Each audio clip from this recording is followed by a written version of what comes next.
Okay, guys.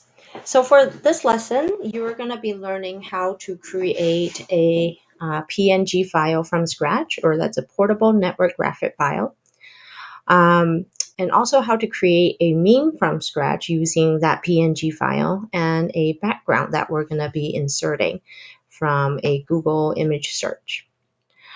In the guided practice, I will be leading you to make a adoption poster for an animal rescue group that I volunteer for. You can also do one for an animal that you find on this other website I'm going to show you. So it's up to you which website you use, but it's just kind of for practice. If you do make one using the group that I volunteer for, I can actually print out the postcard and give it to them to use at their adoption events. So first, you're going to have to find a pet that you want to help. And then you're going to download a picture of that pet to your computer.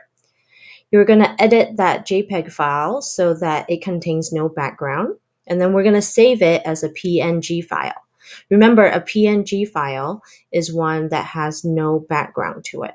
Okay, that way you can insert it to other pictures and it won't conflict with the background that you're using. And then we're going to make a postcard using this PNG file and a background that we're going to insert from a Google search. Your final poster will have this picture, a background, and then some text telling your audience about this pet. Okay, we're going to download it when you're done as a JPEG and then share it as a file. You're going to share it with me so I can grade it. And then you can move on to the independent activity in which you will follow these similar steps, and it's provided on the sheet that you're given. You're going to follow the same steps to create a meme that's motivational. So again, you're going to have a photo, a background, but in this case, you're going to have an inspirational quote and the person who said it. Okay, so there is my postcard for the animal rescue group as an example. And then here's an example of a inspirational or motivational meme. Okay, so at the end of the day, and maybe probably you'll need next week to do it, you'll end up with 2 memes that you're going to turn into me. All right, so let's get started. I'm going to show you this website. It's ccrcdogs.com. Okay, if you want to type that into your browser window, this is the animal rescue that I volunteer for. My family and I foster dogs for them from time to time. You can find pictures of pets and their profiles here pretty easily.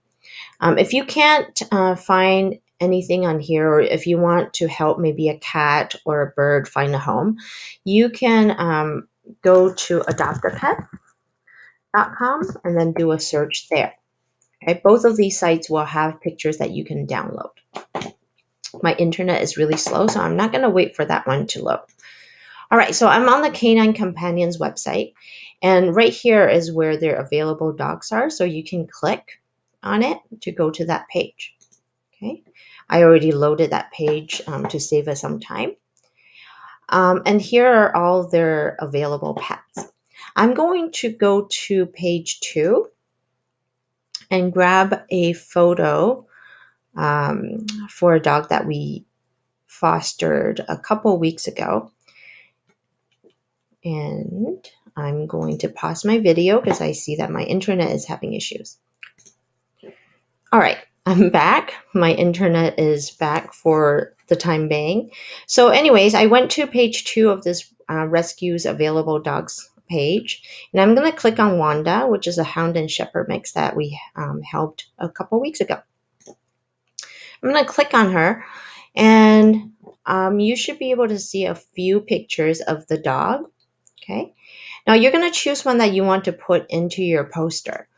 Now remember, we're going to have to remove all the background from the picture that you choose. So you want to ideally find a picture that has very, very simple backgrounds. So this one, for example, would not be a great choice because there's too much background that I would have to remove. And even if I removed everything around Wanda, there's another dog right here that would block, that you can see blocks one of Wanda's legs. So this would not be a very good picture.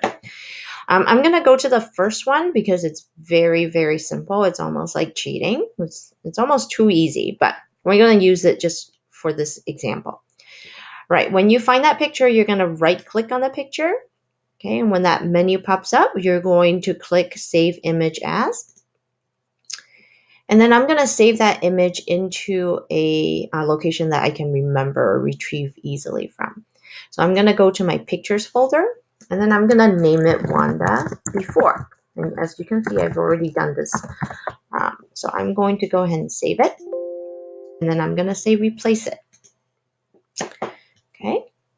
Now I'm going to open up my Word application. So I'm going to start, click on the Start button here, and then go to my Word application. For you, you might have to type in WORD to get that app to pop up. Okay, but for me, since I use it so often, it's right there. So I'm going to go ahead and get it started. I'm going to start a blank document. And Word, believe it or not, we're going to use Word to remove that background for us. So I'm going to go ahead and go Insert, Picture, and I'm going to look for Wanda. Now you can see I have other dogs in here that I've already worked with, but we're going to go and try to find Wanda. There's Wanda Before, so I'm going to click on her and go Insert, and there she is. Okay. You can see the picture is automatically selected, and when that picture has been selected, the Picture Tools bar is also activated. Okay, if I click anywhere else on the desktop, that toolbar goes away. Okay, so you want to make sure your picture is selected before you attempt to remove any background. So here I have selected my picture. I'm going to go to the very left-hand corner on the toolbar here, and I'm going to click Remove Background. Now I've chosen a very simple picture, so this should be pretty straightforward. Ooh, that's a little scary. So as you can see, all the purple or magenta spots are basically areas that have been removed. Okay, so parts of Wanda has been removed, which we don't want. Okay, so the first thing I'm going to do is kind of resize my box so that most of Wanda can be in this box. Okay, so that's a little bit better. Most of Wanda is selected, but I want to get rid of this remaining white background here. Okay, so again, the purple areas are the ones that you won't see after you remove the background. So I'm going to come back here and I'm going to click on Mark Areas to Remove because I want to remove this white background here. I'm going to click on it and I'm going to click on the area that I want to remove, and voila, it's done. Okay, and once you're happy with it, you can then go ahead and say Keep Changes. Now you might have to, depending on the picture you choose, fiddle around with a little bit. You can mark areas to keep. So earlier, I don't know if you noticed, when we first brought in the picture, Wanda's eyes were removed. Okay, so I could have just clicked on this plus sign and then click on her eyes to bring it back. Okay, so again, depending on the picture that you chose, it might be a little bit tricky, but just kind of have fun with it. I'm going to go ahead and say Keep Changes. And there it is. Here's Wanda with the background already removed. I'm going to go ahead and save it again because remember, we saved the picture in the beginning as a JPEG. Now we're going to save it as a PNG file. So I'm going to go ahead and right click on Wanda and then click Save as Picture. I'm going to save it as Wanda After.png. Okay, and then I'm going to save. Okay, and this concludes the first part of my video. You're going to go ahead and click on the second video to continue the tutorial. Thanks. Bye.